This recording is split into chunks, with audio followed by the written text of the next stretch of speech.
ஸ்ரீ துர்கா சப்தஸ்லோகி. இதில் இருக்கும் 7 ஸ்லோகங்களை பாராயணம் செய்தால் ஸ்ரீ தேவி மகாத்மியம் பாராயணம் செய்த முழு பலனையும் அடையலாம். முதல் ஸ்லோகம்.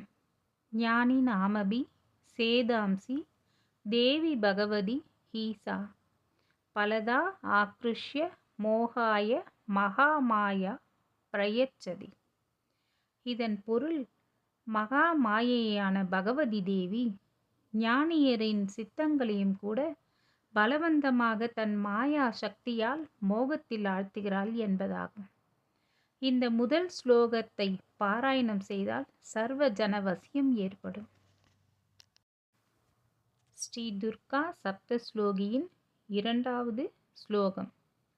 துர்க்கே ஸ்மிருதா ஹரசிபீதின் அசேஷ ஜந்தோ ஸ்வஸ்தை ஸ்மிருதா மதிமதிவ சுபாம் ததாசி தாரித்தர்ய துக்க ஹாரிணி கா த்வதன்யா சர்வோபகார கரணாய சதார்த்த சித்தா.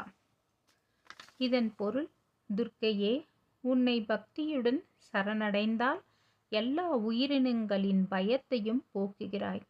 உம்மை பக்தியுடன் தியானிப்பவர்களுக்கு பரம மங்களமான நல்லறிவை அருள்கிறாய். வறுமை, துன்பம், பயம் ஆகியவற்றை நீக்குபவளே, அனைவருக்கும் சர்வ உபகாரங்களையும் செய்வதற்காக சதா காலமும் காத்திருக்கும் கருணை உடையவர் உன்னையன்றி எவர் உண்டு? இந்த ஸ்லோகத்தை பாராயணம் செய்தால் எல்லா வகையான துன்பங்களும், வறுமை, பயம் நீங்கிவிடும். ஸ்ரீ துர்கா சப்தஸ்லோகியின் மூன்றாவது ஸ்லோகம்.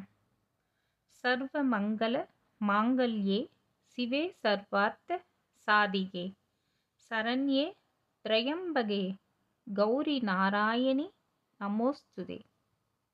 பொருள், மங்கள வஸ்துக்கள் அனைத்திலும் பரம மங்களமானவளே, சகல புருஷார்த்தங்களையும் சாதித்து தருபவளே, சிவனின் சக்தியே, சரணாகத நிலையமே, முக்கண் படைத்தவளே, மும்மூர்த்திக்கும் அன்னையான திரையம்பகியே, வெண்பொற்சோதியாம் கௌரி, நரருக்கெல்லாம் ஆசிரயமாம் நாராயணி, உனக்கு நமஸ்காரம்.